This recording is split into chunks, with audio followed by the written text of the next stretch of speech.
for John, Okay, and we are now live. Okay. So this is appropriations, and we're continuing our work on the FY 2023 budget. And this afternoon, our first scheduled budget would be with the state's attorneys and sheriffs. And we have John Campbell, Annie Noonan. I guess we have Barbara Bernardini. Is Barbara on? She is. We have Sheriff Anderson, and we have Sheriff Marcoux, and Pam Hango, SIU. Senator Pam Hango is not available today. I'll be handling the SIU budget presentation. Okay, all right. So what we're going to do is just have you go through the budget as the governor has recommended. There may be areas where you have comments or things that you would like done differently, but we'll let you take it from there. I don't know who's doing the initial presentation. Is that you, John, or Andy? Yes. Leave it up to you. We have this document here, what you can't see, but it's your 23 budget for the state's attorneys and then the sheriffs and so forth. So do you want to start with state's attorneys? Yeah, yes, Madam Chair. First of all, John Campbell, Executive Director for the State's Attorneys and Sheriffs, for the record. And if I may, I'll just give you a brief overview. One thing I've learned is that to know when the experts, to step aside and let the experts take over. And clearly in this situation, it's Annie and Barbara. So they'll be presenting that. And then Sheriffs Marcoux and Anderson will be dealing with the sheriff's portion of the budget. As you can see, what we're looking at, and the governor's recommend, was basically a 4.5% increase on for the FY23. There are several issues that we consider to be important to bring to your attention regarding pressures or other things. I'm going to let Annie deal with most of them. There's three of them, though, that I think I would like to just comment now, and then I'll turn it over to her. The first one is the case management, or I should say the case management, but the trial courts case management, the Odyssey system. As you know, they implemented that over the last year and a half, and there's been a lot of series of problems. I think that there's been a change in some of the management, which I think is going to help dramatically, is going to improve the implementation. But there are still issues, and it sounds like anybody, the end user, is just going to complain because they have to do more work. Generally, when you implement a case management program or anything like this, what you're trying to do is trying to make sure that you lessen the amount of work that someone's going to have to do and to make it more concise. Unfortunately, the way this program was designed, it was never talked to the end users in its design phase. And as a result, there are things where, for instance, if we have a case that there may be 4 or 5 charges on it, instead of being able to file something and just file with the charges all in one document, now we have to file 5 separate documents. And we're working with the courts. I want you to know that. Again, Scott, I forget Scott's, just came blank on Scott's name, but the new acting court administrator, I really like him a lot. I think he sees the issues, and he's certainly been willing to work with us, and that's been a breath of fresh air. So that is, depending on how that goes, though, that could cause problems as we go forward into the next year. Restarting the trials, this is one of the things that we've all been trying to get done, and we've been trying to push to that. Of course, the courts are right now, they have to make some changes, environmental changes in the courtrooms and the courthouses. So a lot of it's depends on that. But the backlog just continues to get larger and larger, and we are doing our best to try to eliminate that, and also to foresee what problems that might arise when the trials start. And I can tell you from a cost standpoint, and we're seeing this now, one of the areas that is extremely troublesome is the expert witnesses. And I can tell you it's an irritant, especially to me, when we have will have to hire certain mental health experts to testify regarding competency or to do competency evaluations. And frankly, there's only a few of them in the state, and they can charge pretty much what they want to charge.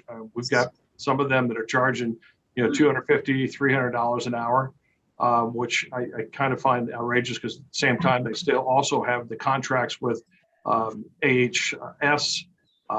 They're also the DMH also had to go outside of the state to look for people who would be willing to testify or willing to do these examinations, which has caused another problem, because some of them are, we had one case where the expert was from California. And if we have to bring that person in from California to testify, we have to pay travel time, airfare, the whole 9 yards. And they've got a corner on the market here. And we were hoping somehow, some way, figure a way to say, look, this is the state of Vermont. You've negotiated a contract with AHS, and you're getting paid, let's say, $175 an hour. Well, we are also the state, and we should be charged the same rate that you're getting from the contract to do the DMH work. That's going to take more conversations with the stakeholders, but I wanted to bring that to your attention. John, I'm sorry, Sure. I had to take care of something else. Is there provision for expert witnesses, because sometimes they can even come from other countries, to do that remotely? You talked about the cost of travel, and all of that. Is there a provision that those expert witnesses can actually fulfill that role remotely, or does that require something on our part to authorize it? I think they're authorized. They could do that. It's really the courts that make the determination. And when you call them as a witness into trial, most of the time, I mean, if all my trials, I always wanted my experts live. I wanted them in the courtroom to be able to talk and to speak with the jurors. There are some times when you can't. You have to have video depositions. However, they're depending on the defense side, and if there are objections to someone testifying remotely, that's an issue. But even if they did testify remotely, you still have to do the deposition remotely, and there's more expense there. And then sometimes there are cases where you really question whether the jury is going to be able to interpret or to understand what the person is saying in a remote setting such as this. I think we're all getting used to it now, so maybe it's a little bit easier. But it's troublesome to think that we don't have enough doctors, mental health, psychiatrists, psychologists within this area, whether it be here or New Hampshire, and possibly New York, that they could call on and call it as a witness or to retain as witnesses. But the big thing is the amount of money that they're charging us. They understand. They know that we're almost like a captive audience. And we had one guy who said, "Sure, I'll do the consult." Does a consult.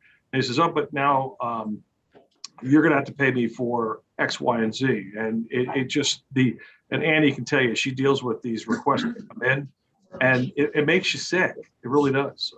I believe that we're getting used. And it's not just, I'm going to come to you guys. I'm going to say, well, our expert costs are X amount, and then you're going to go ahead and appropriate that, or you'll have to do it in a budget adjustment.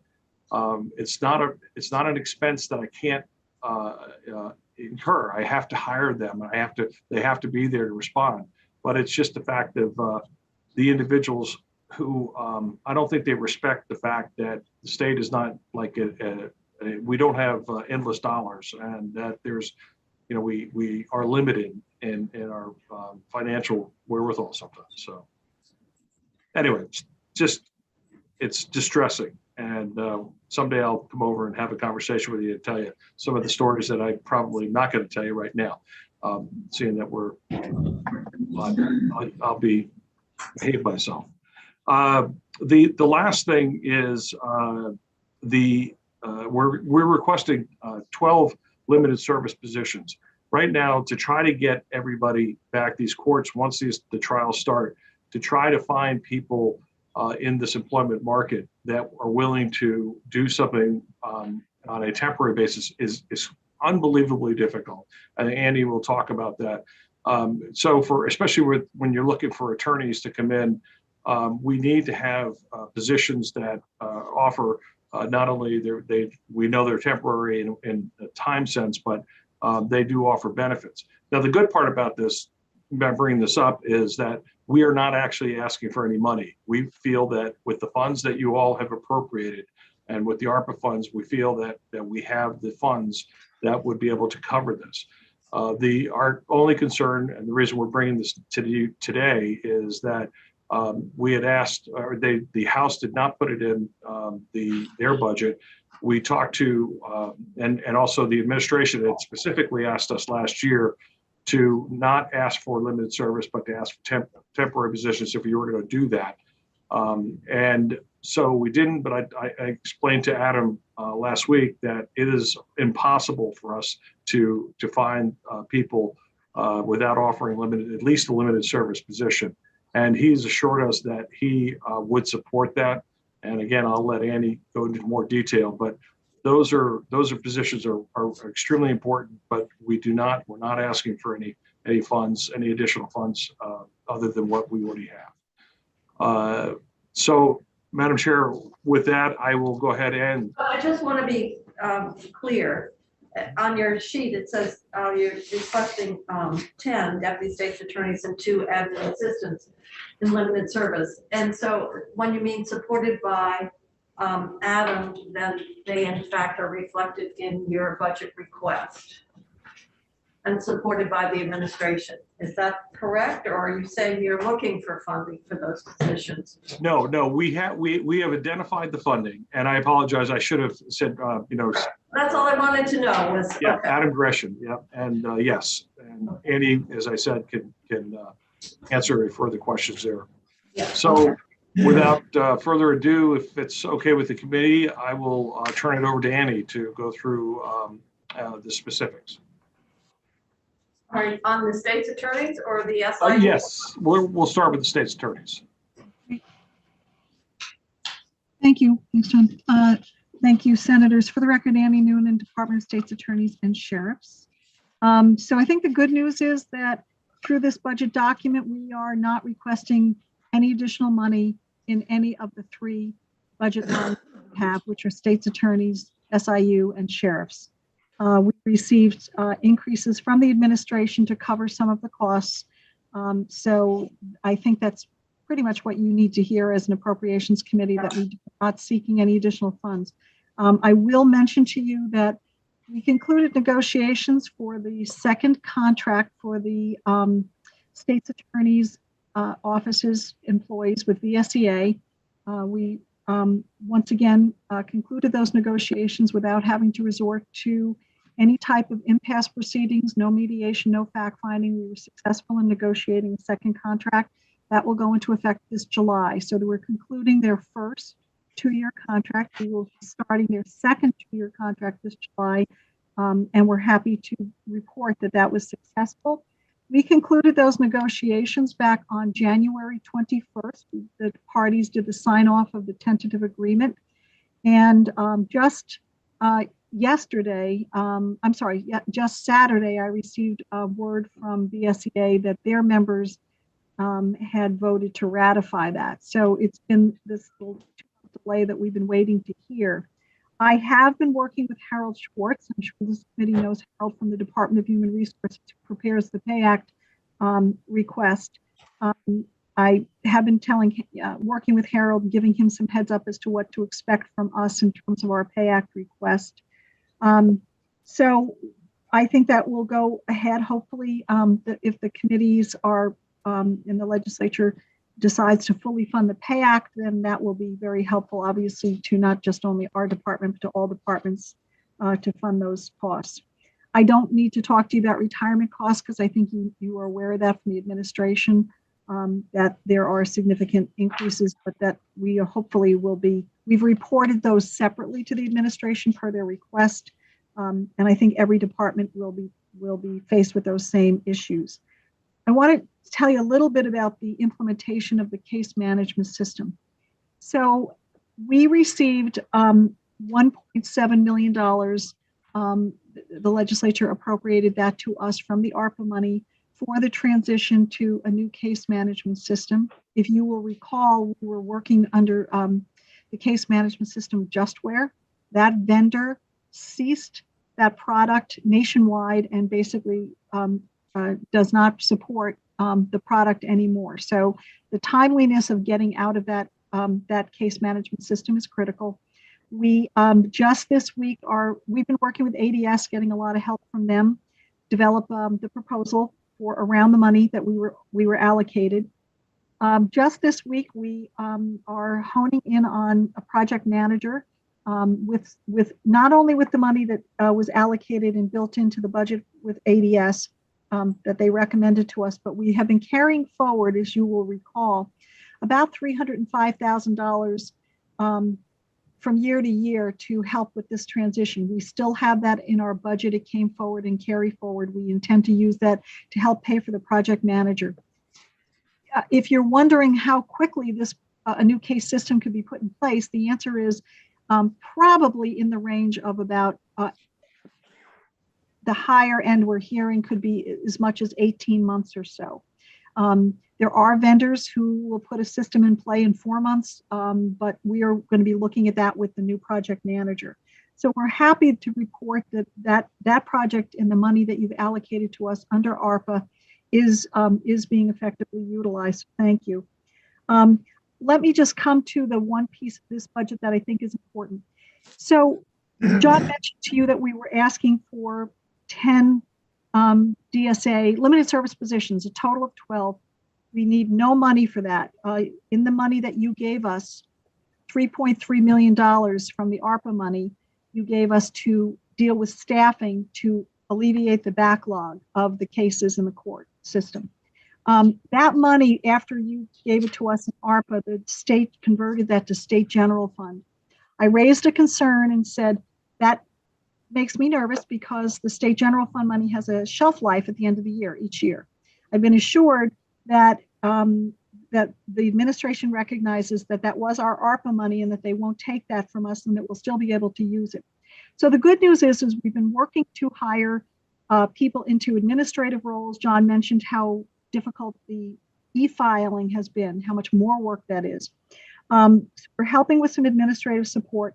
We're trying to get people working through the pile of ceilings and expungements, and that's working. We can use that money for temps. We received temporary positions, but back when we got the money, we were told don't ask for limited service. The administration said the finance and management said don't ask for limited service.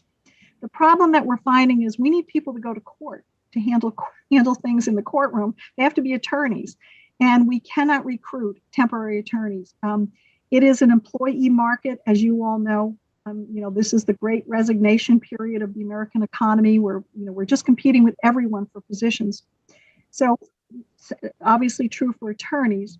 When we were trying to recruit under this money with saying, hey, you could be a temp with no benefits, and by the way, we have to let you go after 1,280 hours because that's what Title III says, we obviously could not recruit. So we're asking for limited service, and we have the money. We have the money from the ARPA funds that you gave us. We don't need money. We just need authorization. I went back to Commissioner with John. I said, we can't recruit. We need attorneys. We can't recruit. He said, I will support you asking for these positions. We need 10 DSAs and 2 administrative staff. under limited service only till December of 2024. That's running through the ARPA money, in essence, that same time period. So I do want to say, Commissioner Gresham sent a note over to Trevor Squirrel, who has our budget at House of Propes, and suggested that that be supported by House of Propes. We didn't get those positions in the budget there. We're asking for you to put them in. Adam Gresham and I spoke about that before he was away for a week, and he said, if it doesn't happen in House, let the Senate Appropriations Committee know that I do support this request. We don't need money. We just need you to put the positions in the budget so that we can get them through DHR. Adam Gresham said he supports it. Is that what He you're does. All right, well, Senator Sears will make a note. Yeah, I talked with Senator Director Campbell about the 10th. Why, usually the number of positions in the back of the bill is staggering. I just find it hard to understand, knowing the backlog, the courts are experiencing and cases that. They are in the House bill. They are in the House bill. I just saw them. You saw them? Yeah, they're at the very end of E. There's a whole list on the back. I don't know how many different. So let me get you right. It's after all the DEBA conversions. It's subsection D. Oh, okay. 10 deputy state's attorney and 2 administrative assistants. Oh, okay. So you got in other words, you want us to support the House. Thank Yes, you we very do. much. Thank you. Sorry. And I'm sorry for that misinformation. Yes, would love your support. Thank you so much. No money, just the positions. Thank you. All right, we like. Great. So It's hard to fathom with the limited services positions we've authorized that the administration would want temps, or particularly, as you say, attorneys and the circumstances and the hours that temps can be used. It's not surprising you're back here. It's just I just can't see temps would have been workable from day one. But anyway, the House agreed. Everybody's in agreement except for Senator Sears, who will probably want to interrogate you extensively. Not today. Oh, all right. okay. I can go very quickly through the Special Investigation Unit budget. We need no more money for them. They're good. The money that was carried forward from last year, they were able to give out $120,000 more in law enforcement grants, $32,000. They're planning on hiring for educational outreach to the schools about assault, sexual assault, and they put the rest of it in program support. They do not need any additional money for FY23. We're very pleased with some of the work that's being done to help help identify training for forensic interviewing, and the local boards, the local SIU boards definitely need training, and Pam Hango is working on getting that set up. So we're very happy with some of the progress that's happening and auditing and things like that. Mark Matera did a great job for us, and we're really pleased that Pam is following right along in his footsteps. Mark finally retired. He did finally retire. All right. Okay, and I will start just briefly with the sheriffs in that, again, we're not asking for any additional money for the sheriffs.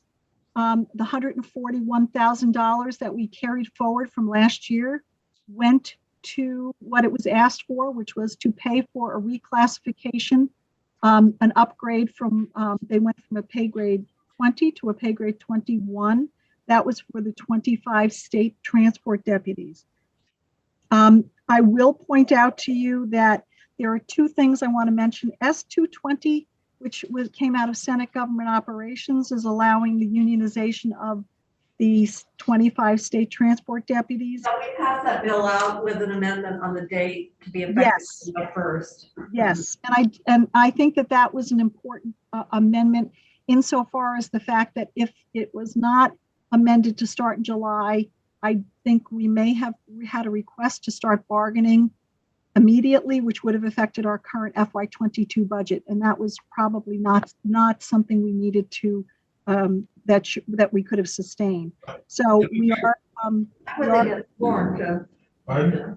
I mean, they already had a reclassification. Why would that having better utility of the position cost more money? Yeah, well,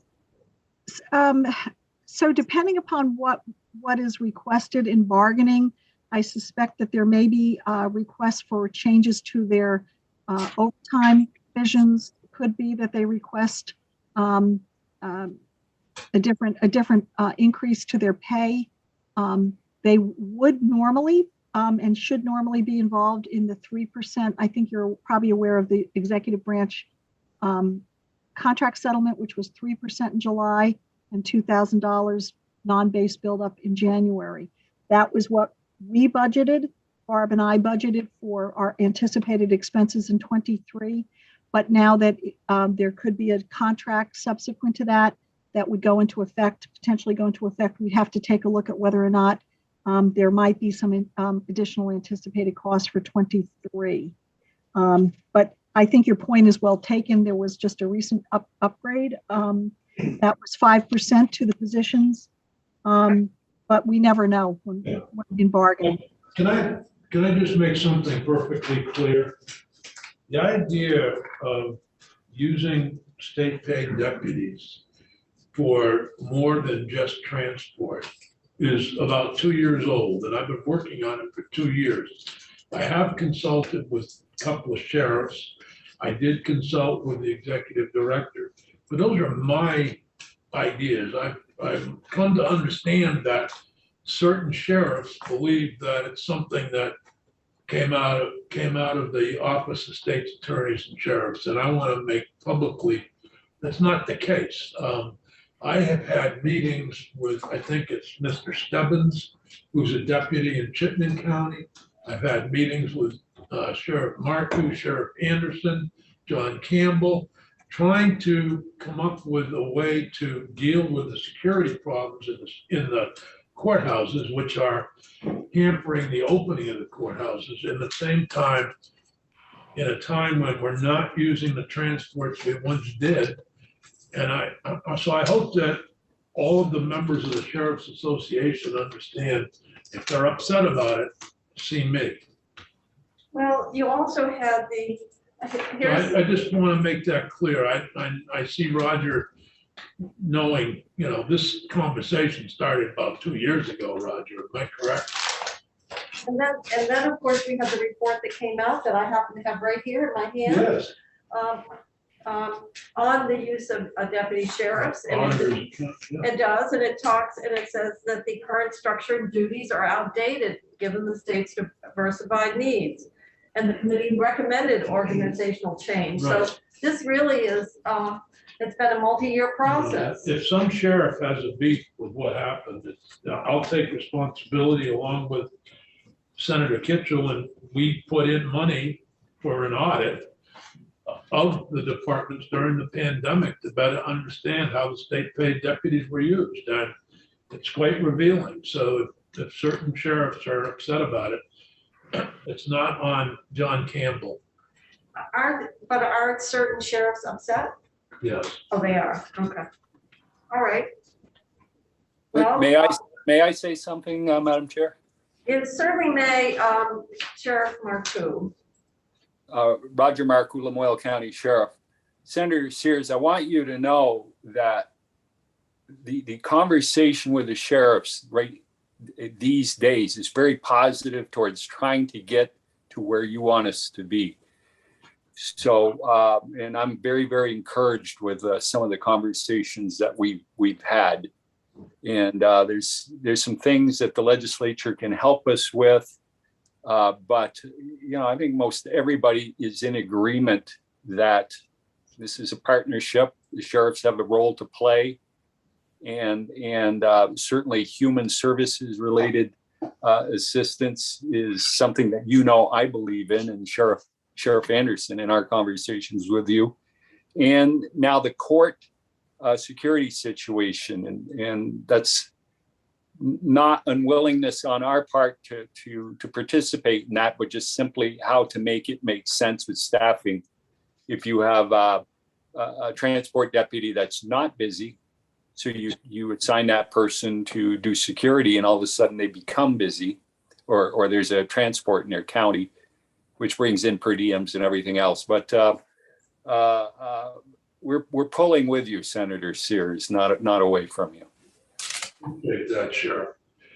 Part of our goal here is to get to the rates for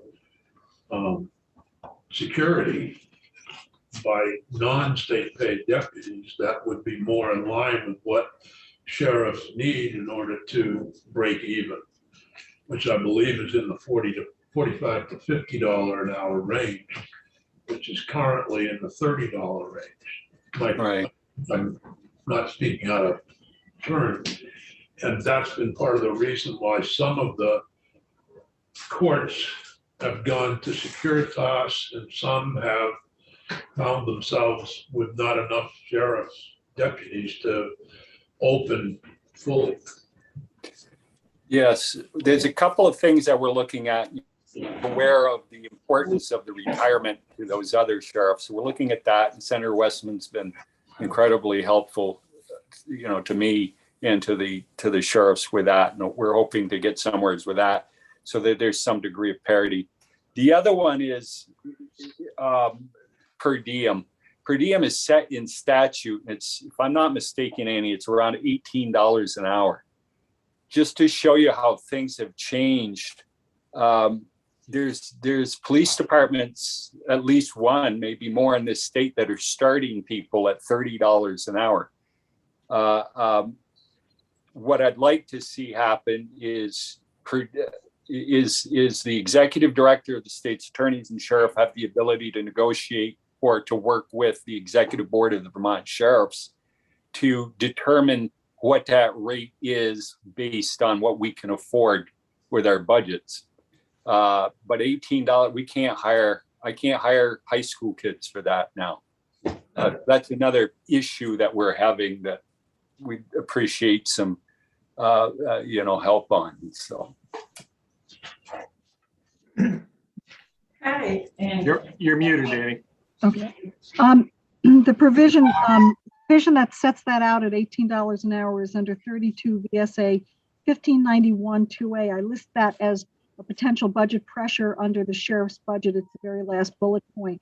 It would be great if that language just, easiest thing would just be to take it out of the statute and let, as Roger says, let the department work with the sheriff's executive committee and the budget that we have available for per diems to figure out what we could spend and what would be a fair reimbursement rate, because certainly the most that they generally can get up to by those few little add-ons that are allowed in the statute is around $23 or $24 an hour, but that is actually money that goes to them, and they actually have to pay some of those other costs. So we would like just to have that language eliminated. we'll put it on our list. Stephanie, do you want to put that on? Okay. It's here, and going back and looking at eliminating the language, making reference to that specific hourly rate. Okay. It's hard to remember everything, so we have to make a list and check it twice. I see it's on your sheet, so, Yeah. but nevertheless, it's always good to have more than one set of eyes looking at it. Okay. Shall we go on?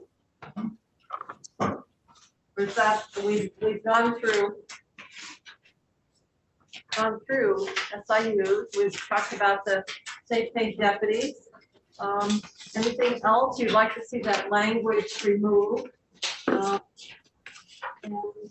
Madam Chair, I don't know if Sheriff Anderson wanted to weigh in on any thoughts with the sheriff's issues. I don't know if he's on yet or in the lobby. I see him. He's here. He looks frozen. No, I'm just incredibly still. Good afternoon. For the record, Mark Anderson. I'm the president of the Vermont Sheriff's Association, the Windham County Sheriff. Thank you for the time. I think Senator Sears, the internet issues that you used to struggle with have migrated east because I got knocked out from home. We'll see if we can send them north to Windsor County soon. I don't have anything additional to add. I trust that that Annie and Sheriff Marcoux covered everything well during my absence. Thank you. Other comments or requests? I want to ask about dispatch, which doesn't necessarily have anything to do with your budget here, but the House actually put everything on hold, is that right? And reserved the money pending, I guess, further development of the proposal. I don't know exactly what they did.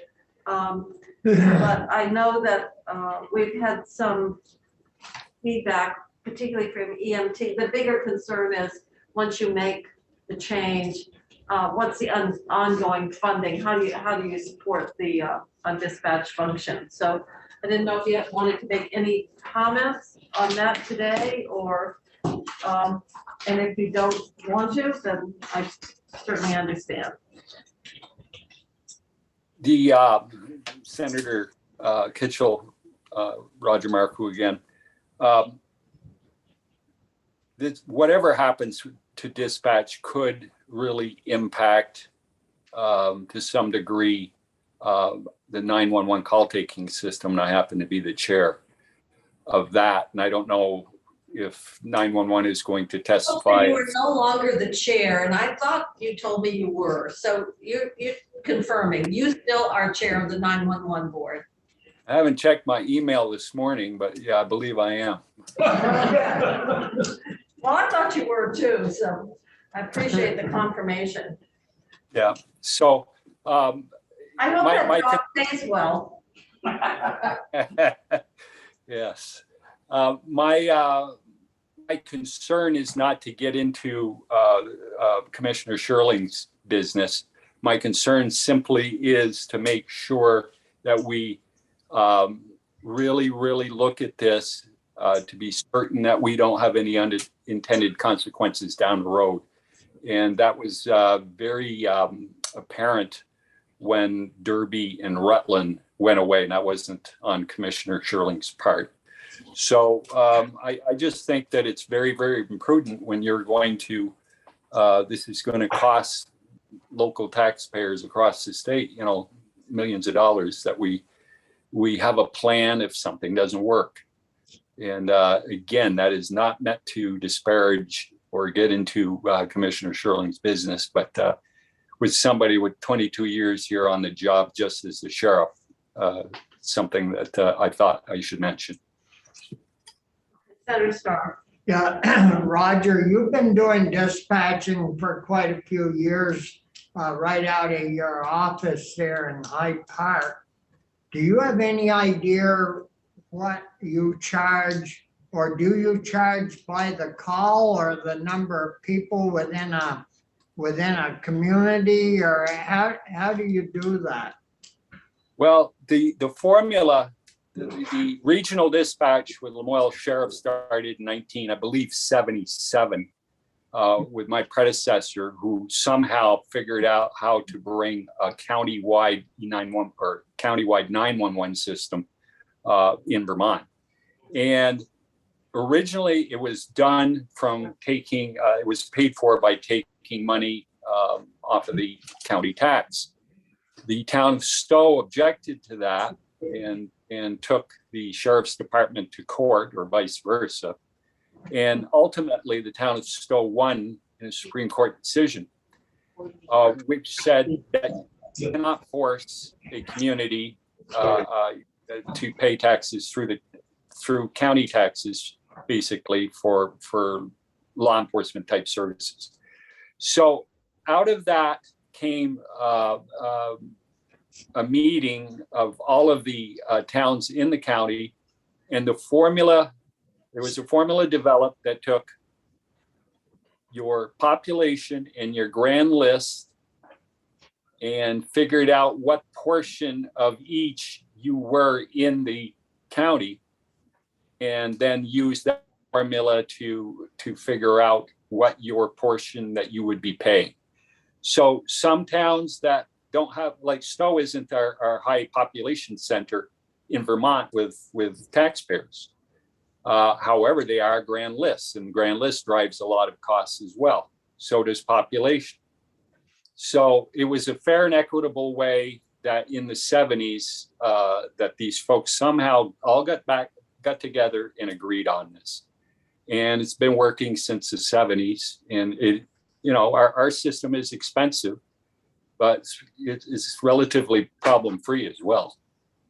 And do you have a lot of labor problems? Because the state guys can't keep anybody working. That's their biggest issue is no, you know, they don't have a continuous labor crew that gets to know where they're working or who they're working for, I guess. I don't know what, they just have an awful time.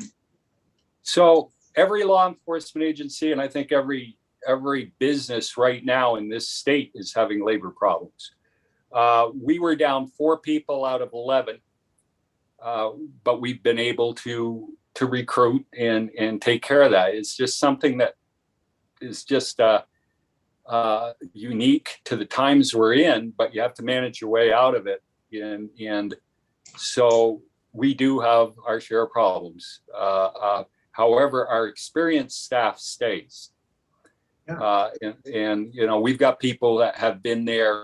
Right now, we just had 2 employees over the last 3 years that had over 30 years in. They retired. So now we have 18 and 19-year-old veterans, or excuse me, 18 and 19-year veterans there.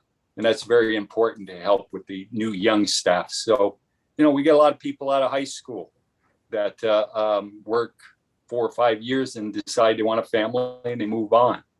So yeah, it's a problem, I think, for every dispatch in the state.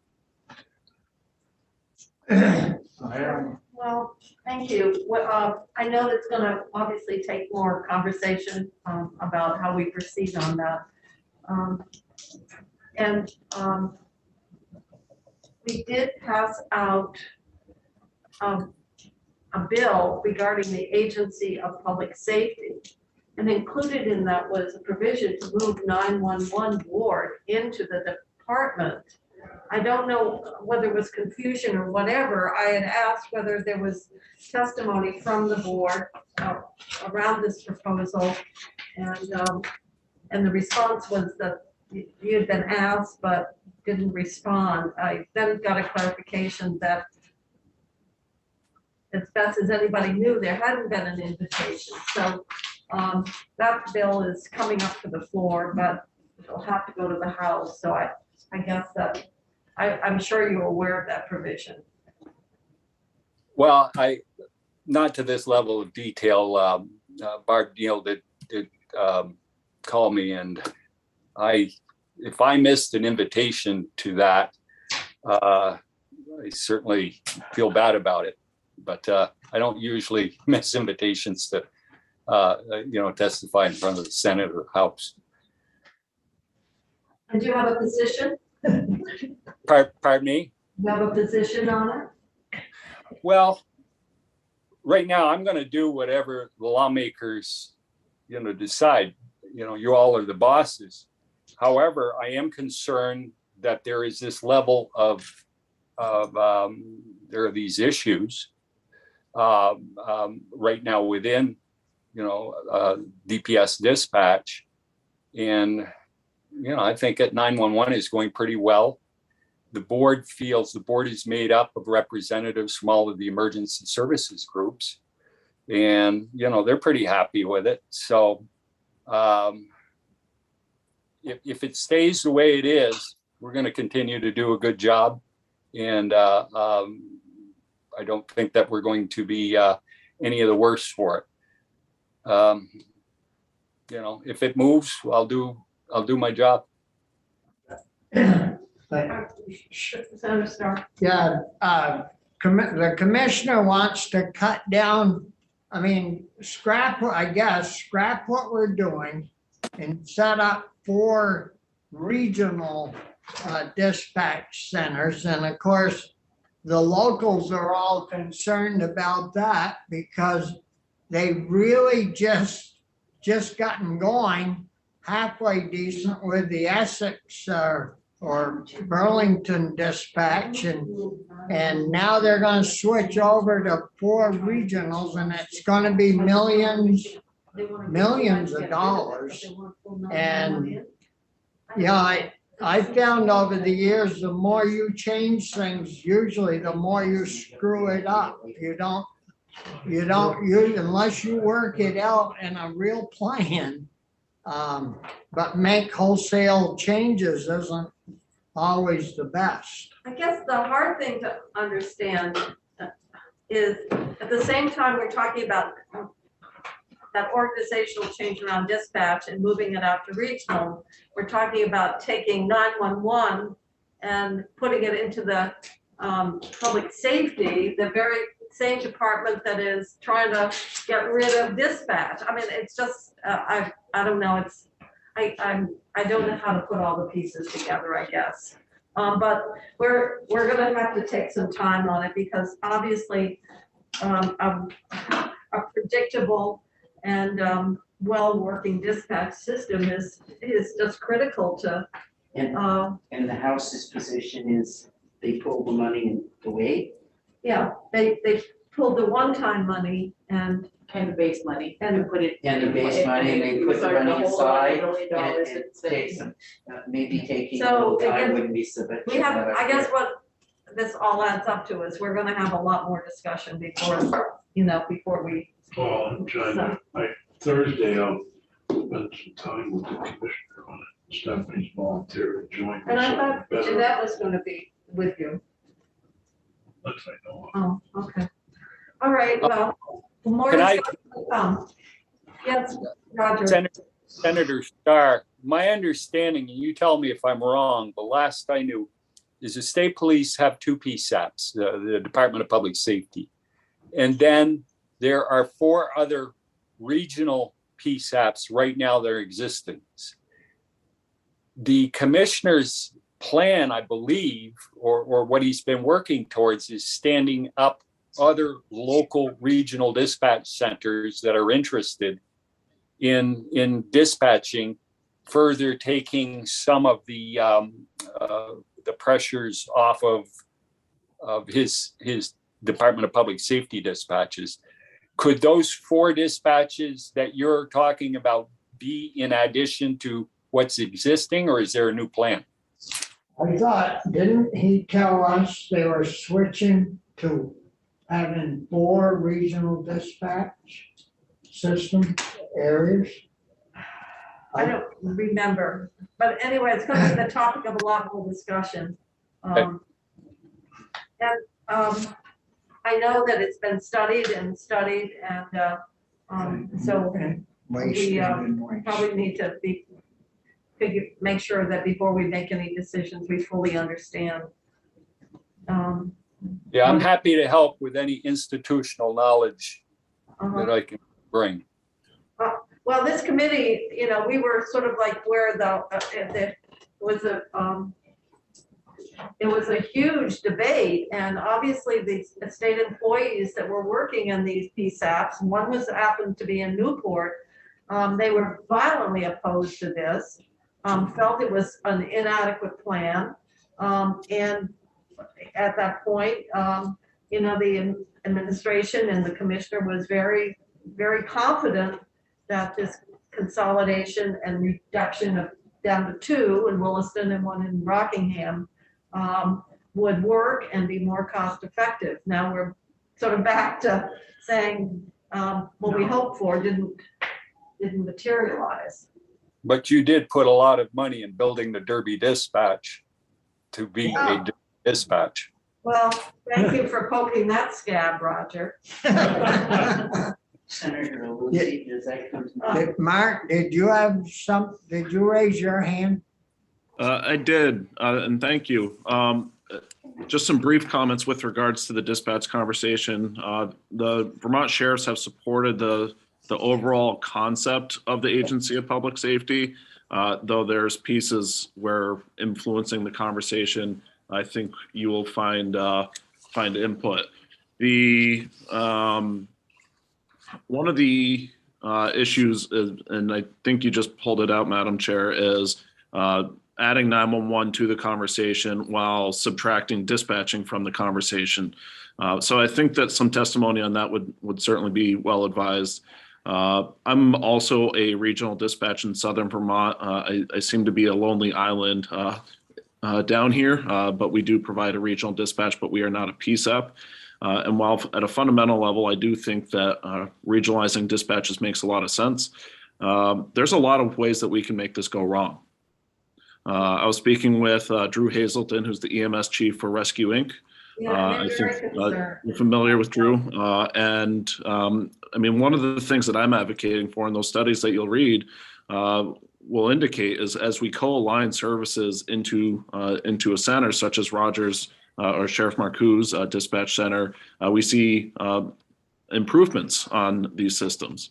The problem that Drew pulled out for me yesterday was, well, what happens when we have six dispatches instead of 5? And right now we're dealing with 5 different dispatches per area. So if we were to try and address this dispatch conversation succinctly, we really need to look at a far broader picture, which is how do we deliver all emergency services, all of which are fractured. It's not easy for a rescue company to dispatch across 6 different dispatches, and that could be the result of this conversation. So I've looked at Sheriff Marcoux's funding model. I've used that as a model in some of my projections. I've looked at, I think it's Lebanon, New Hampshire. They have another model. I'd be happy to provide that. And I've also tried to emulate some best practices identified out of Fairfax County, Virginia, where they do co-locate dispatch services for fire, EMS, and law enforcement to ensure the best delivery of services at a regionalized level. But this is not a quick and dirty conversation. This is something that does require a lot of planning. I'd be happy to testify in the future.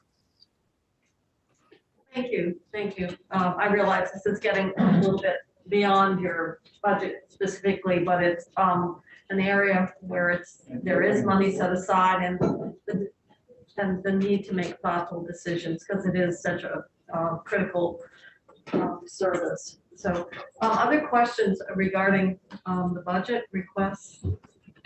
No?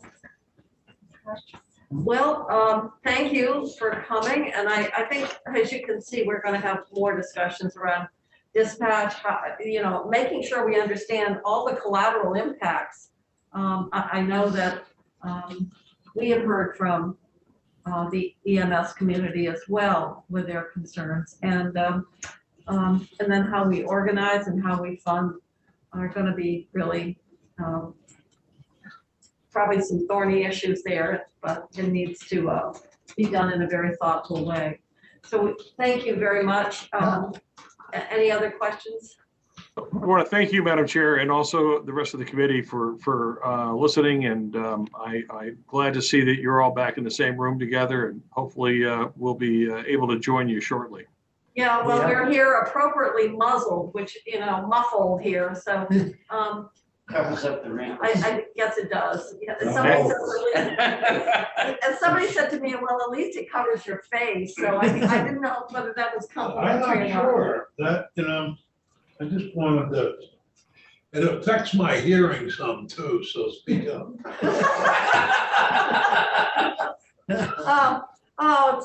All right. Well, we missed not having you here in person, but thank you. And I hope your sugaring season has been redeemed, Roger. We're staying in. Oh, good, because I know I heard in southern New Hampshire, the trees had started to bud, probably down in Brattleboro as well. So that's not good for the Sugar. No, sugaring. Oh. Sugaring's good. Oh, good. Yeah, thank you. Well, you could bring some in with some raised donuts, and we'd be happy to tell you. Oh, that's a good idea. All right. Thank you. Thank you, guys. Bye now. Bye-bye. Thanks. Bye-bye. Bye. Okay, so next Change Yeah, that. this It back was on is 226. This is now the corrected. Pretty Section serious 9 stuff. instead of section 7. You didn't quite understand this study. Oh, Okay. Oh, all right, well, Sorokin did. Yes, Now he that's- did. That's very good. So next we're on to Stephanie. But before, maybe we should do this. Probably, yeah. Okay.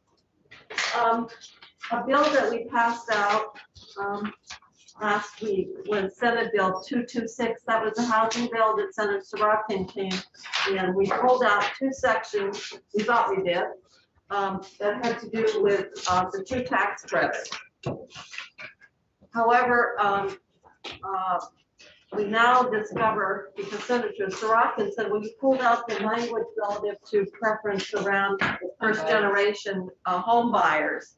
And we went back and looked at it. In fact, that's what happened by error.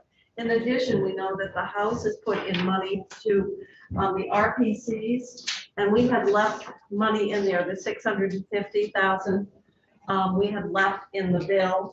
But because a larger amount got appropriated in the budget bill, we wanted to change the language here rather than a an additional appropriation of 650 is just to recognize out of that appropriation, 650,000 would be used for this purpose.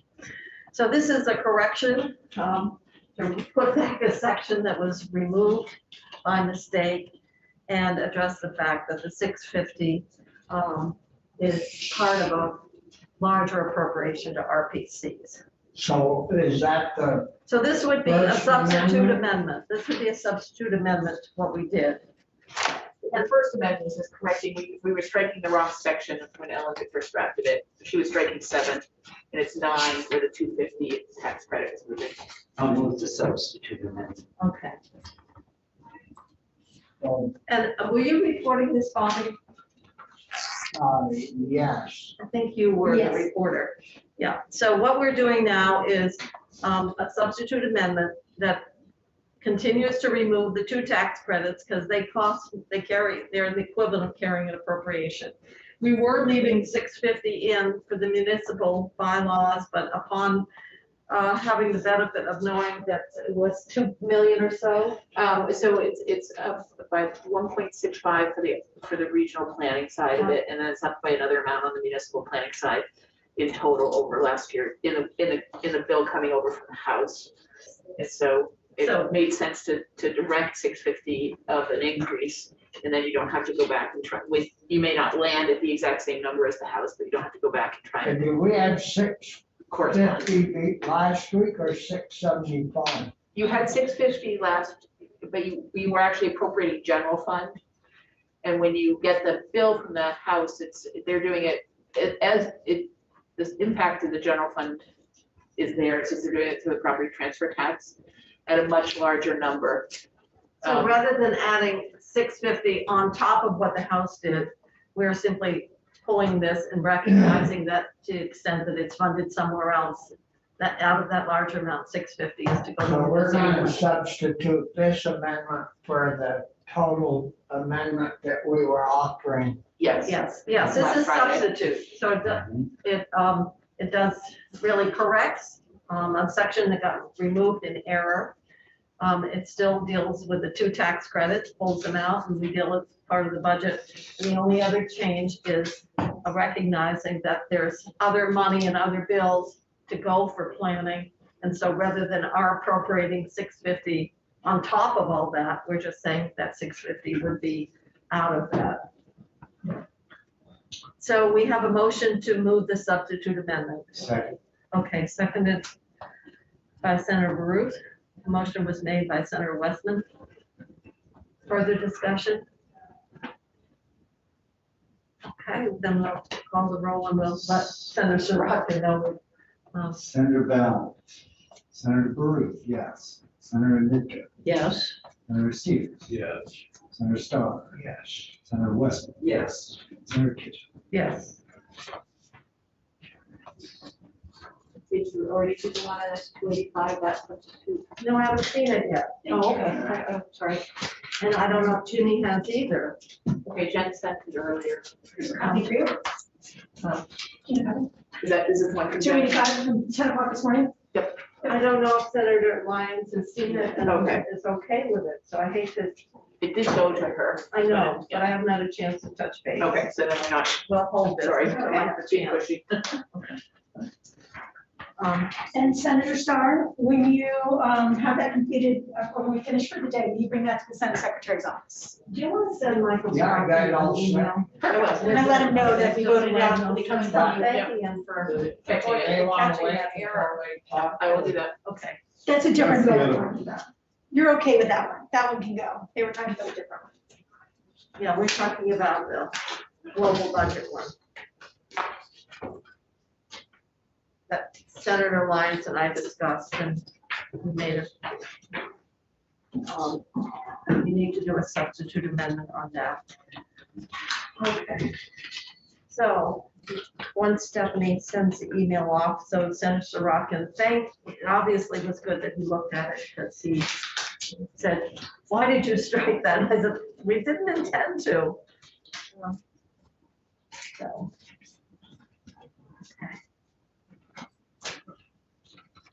Do I need to get?